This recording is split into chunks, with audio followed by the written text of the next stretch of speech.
And with that, we'll start the presentation. So hi, my name is Amit Patel. I am a PGY2 cardiology resident here, and my pharmacotherapy rounds is bring the beat in the increasing role of rhythm control in atrial fibrillation. So start off this presentation saying that I have no personal or financial conflicts to disclose. And here are my learning objectives for your reference. So we're going to start off this pharmacotherapy rounds with a scenario that really paints the picture of the controversy that we see in clinical practice. So we have a 55-year-old male with a past medical history of heart failure with reduced ejection fraction with an ejection fraction of 30 to 35%. And he has new atrial fibrillation diagnosed 3 months ago. And he is asymptomatic. So if you can go to slido.com at this point, I'm going to open up this question. Hopefully everybody can see it, and let me know if you can. So really the question here is, are we going to pursue rate control or rhythm control? And this is just act as if you are the clinician in this patient scenario. Which treatment strategy would you pursue initially?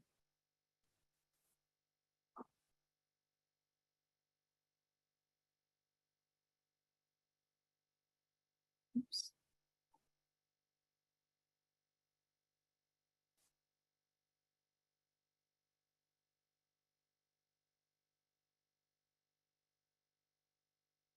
Okay, so I have about 42 responses.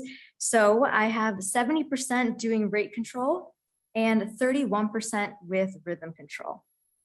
Okay, so this is actually what I expected, that primarily most clinicians would resort to rate control first, but this is really, it comes into question why this controversy is so important and the reason for this pharmacotherapy rounds in general. So for a long time, it was thought that rate control should be preferred for everyone. And as clinicians, you may have gotten used to doing rate control over rhythm control when you have patients that come in like this, because really of the safety concerns that can be associated with rhythm control.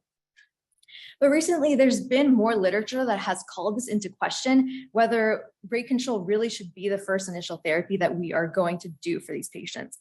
So we really should ask ourselves, should rate control be preferred, or should we be thinking about rhythm control more in our patients with atrial fibrillation to solve the original problem of why they're in AFib?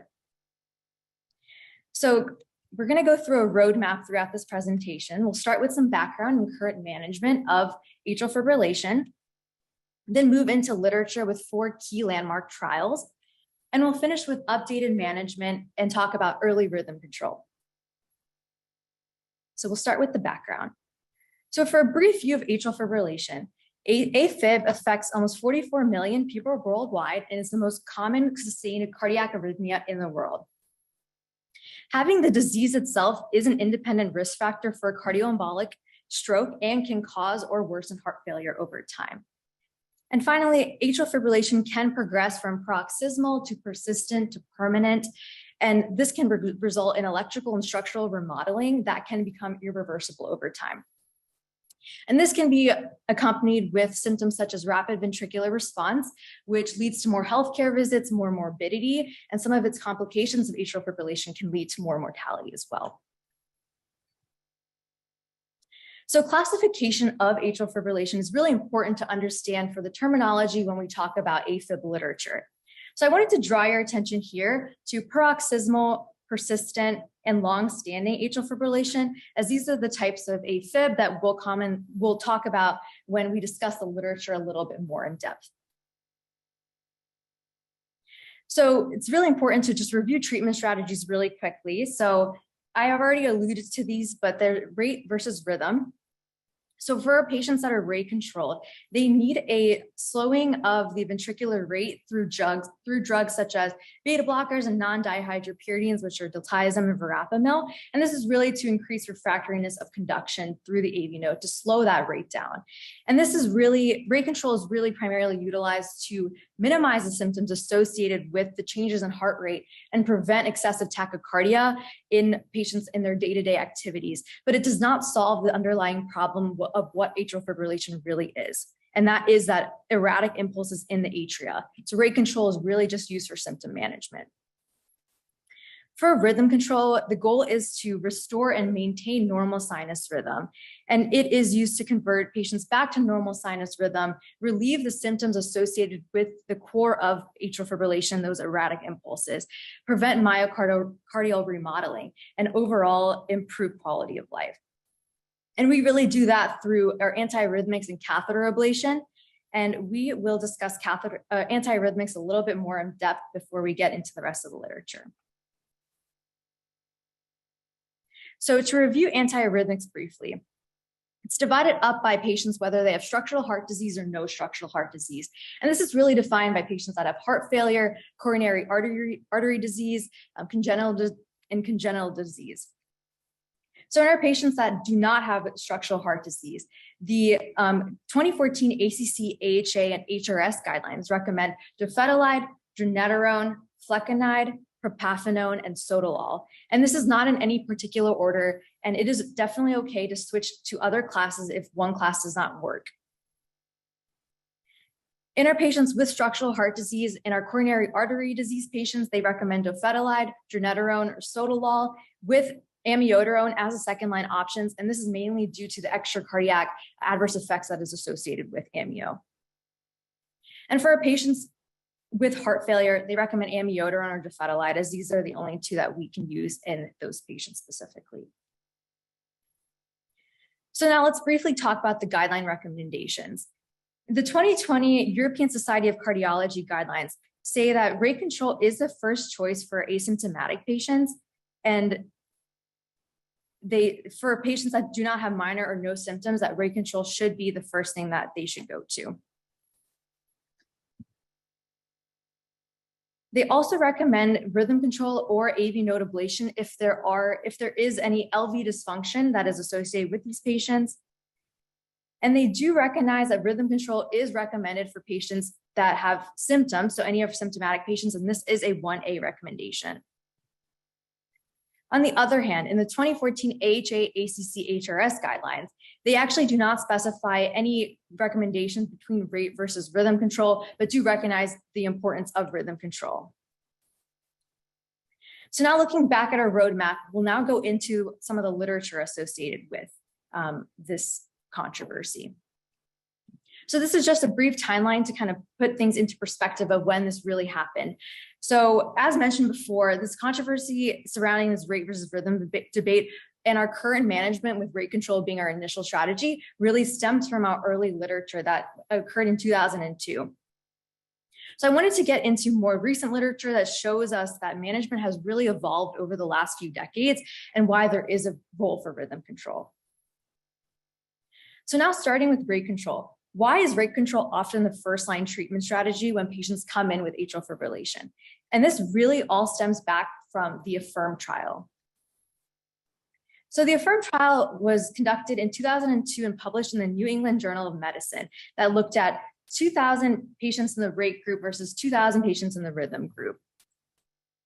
Their baseline characteristics included 23% that had heart failure in each group, 35% had their first episode of atrial fibrillation, and none of them had what was defined as recurrent atrial fibrillation.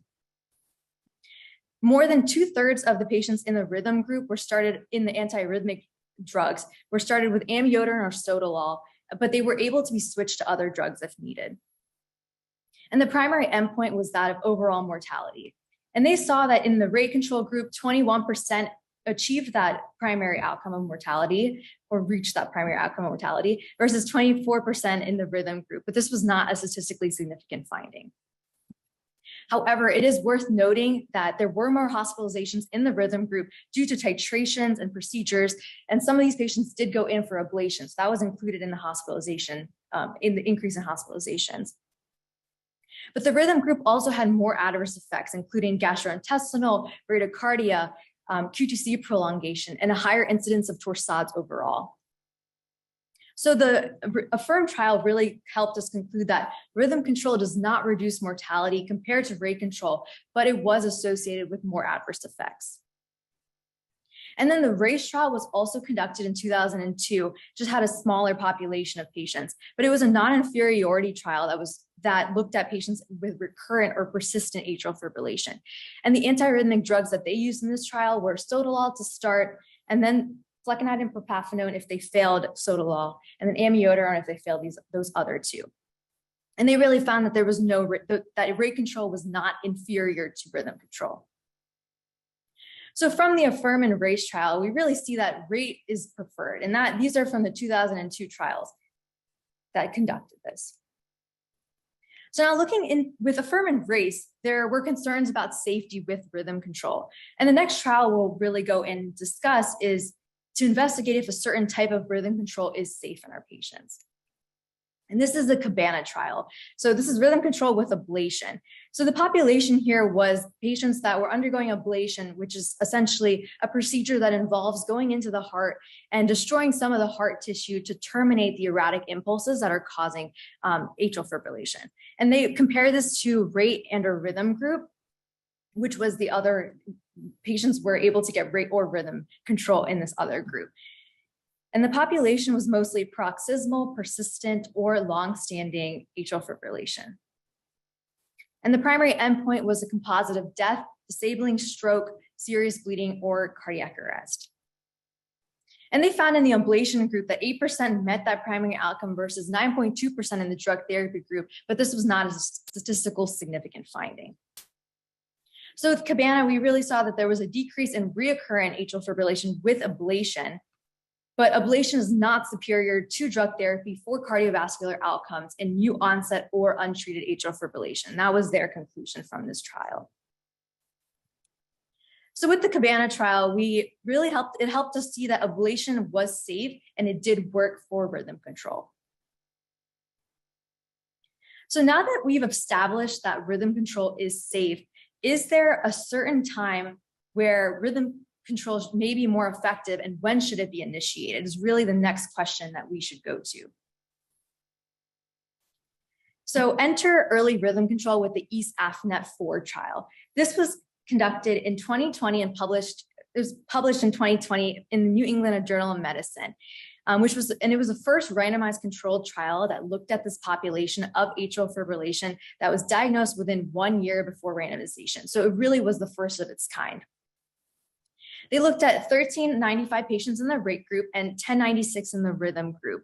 And their baseline characteristics included a mean age of 70 years, with 38% of this population having their first episode of atrial fibrillation and 36% with their paroxysmal. So this population in general was very new to atrial fibrillation diagnosis. Only 26% of them had persistent. And the median days since diagnosis was 36 days and before they were randomized. And 30% of them were asymptomatic. So in the rate control group, they had rate control that was with rhythm added if symptomatic, and this was per guideline recommendations. And in the rhythm group, they had early control with antiarrhythmic drugs and ablation. And if you're wondering which antiarrhythmic drugs that they use in this trial, 36% of them got flecainide, about 20% got amiodarone, 16.7% with dronedarone, and 7% with propafenone. And their primary outcome was a composite of death from cardiovascular causes, stroke, whether that's ischemic or hemorrhagic, or hospitalization with worsening heart failure or acute coronary syndromes. So when we look at the result, this is a Kaplan-Meier curve of the primary outcome. So we see that the usual care group had a higher incidence of the primary outcome, the composite outcome, than the early rhythm control group. And they saw this was at a rate of 5 events per 100 patient years versus the rhythm group that was at 3.9 events per 100 patient years. And this was a statistically significant finding. It's worth noting here that this was a composite endpoint. That is what this Kaplan-Meier graph shows us. But the death from cardiovascular causes and the reduction of stroke as individual endpoints is what drove the statistically significant finding of the primary outcome. And the hospitalization and worsening of heart failure and acute coronary syndromes didn't differ between the groups. And at 2 years, more patients were in sinus rhythm in the rhythm control group versus the rate control group. It is also worth noting with ESAFNet4 that the rhythm control group did have more serious adverse effects from antiarrhythmics and drug-induced bradycardia, but the primary safety outcome, which was the composite outcome that they looked at for safety, was similar between the groups. And the primary safety outcome was actually defined by composite of death from any cause, stroke, or any adverse effects related to the antiarrhythmics. So this trial really concluded that the early initiation of rhythm control therapy was associated with less frequent cardiovascular events than the usual care group, but there were more safety events associated with the rhythm control group. But it was not statistically significant when we look at that primary safety outcome. So following ESAFNet4, there were a few key sub-analyses that were performed. So let me just remind you, the primary outcome was death from cardiovascular causes, stroke, or the hospitalization from acute coronary syndromes or heart failure. When they looked at a population of heart failure, this included patients that were both preserved and reduced ejection fraction. And they saw that there was a decrease in the primary outcome in the patients that had heart failure. They also looked at patients that were symptomatic versus asymptomatic. And they saw that there was a benefit in the primary outcome regardless of what symptoms that the patients were presenting with, or none at all. And then with the comorbidity burden, they defined a high comorbidity burden with a CHA2DS2-VASc of 4 or greater. And they saw that early rhythm control reduced the primary outcome in patients with a high comorbidity burden. So after this, the AFFIRM trial, which was published in 2002 and one of the first ones that we looked at, went back and did another sub-analysis on patients that had atrial fibrillation that was diagnosed within 6 months, and their primary outcome was overall mortality. And when they went back and did the sub-analysis, they actually saw that patients that were treated within 6 months had a decrease in mortality. So the take-home point here is that patients with heart failure, high comorbidity burden, benefited from early rhythm control regardless of symptoms. So this brings us to our first checkpoint question of the session. Based on the literature presented, which of the following is true? A, rhythm control therapy, early rhythm control is associated with lower mortality. B, rhythm control has fewer safety adverse effects as compared to rate control. C, ablation is a better rhythm control strategy to antiarrhythmic drugs. So let me go back and does that show up for everyone? Hopefully, yeah, okay, great.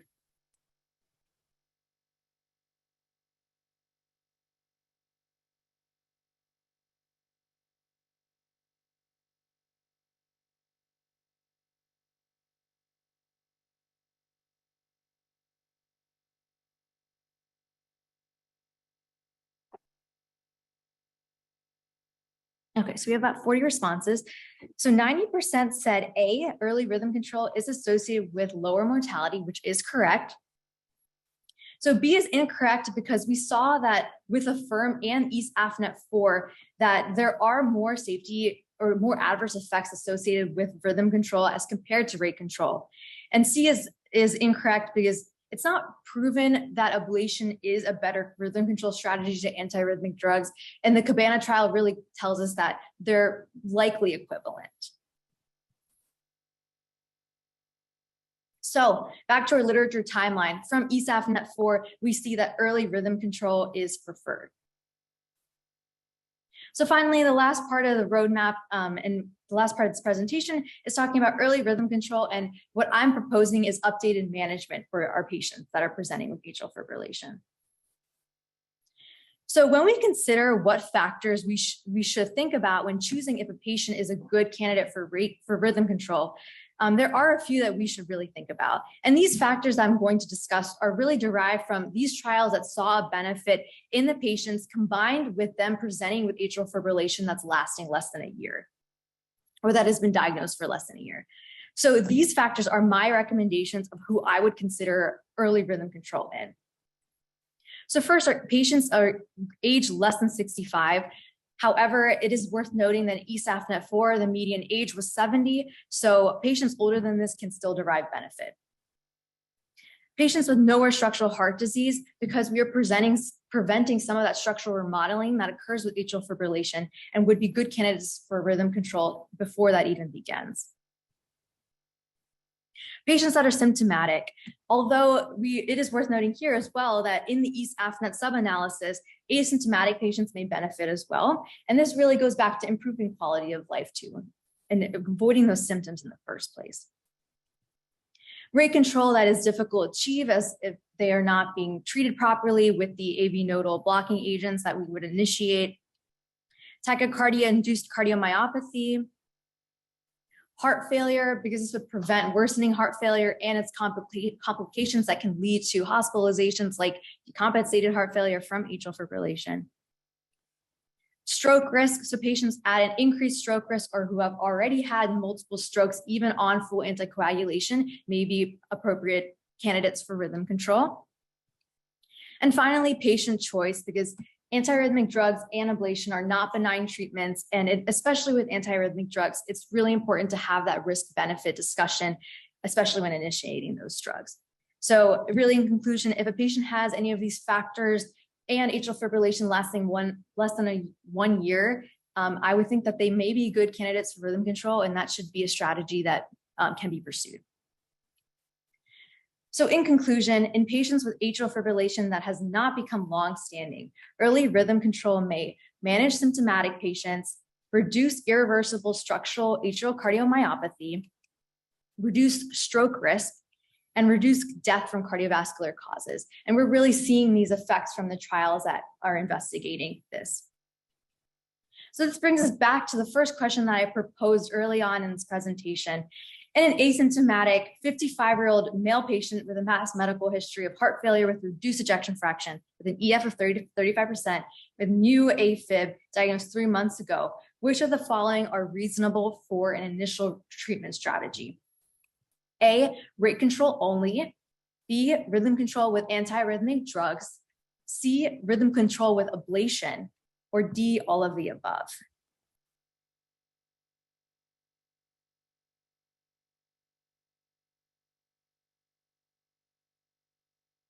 Did it work? Okay, great.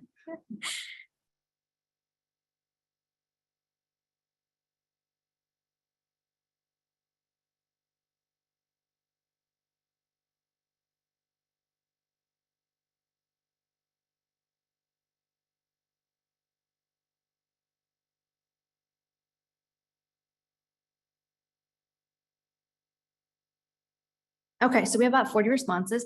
So the correct answer is D, all of the above.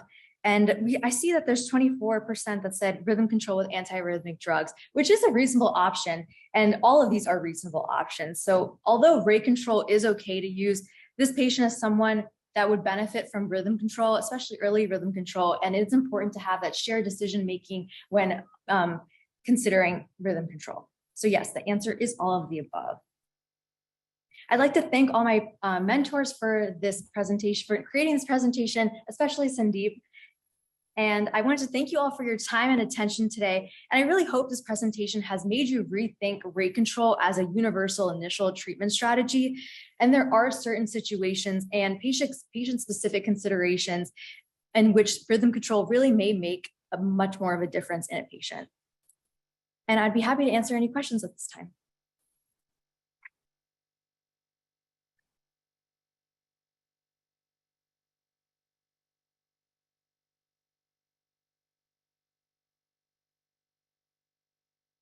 Yes.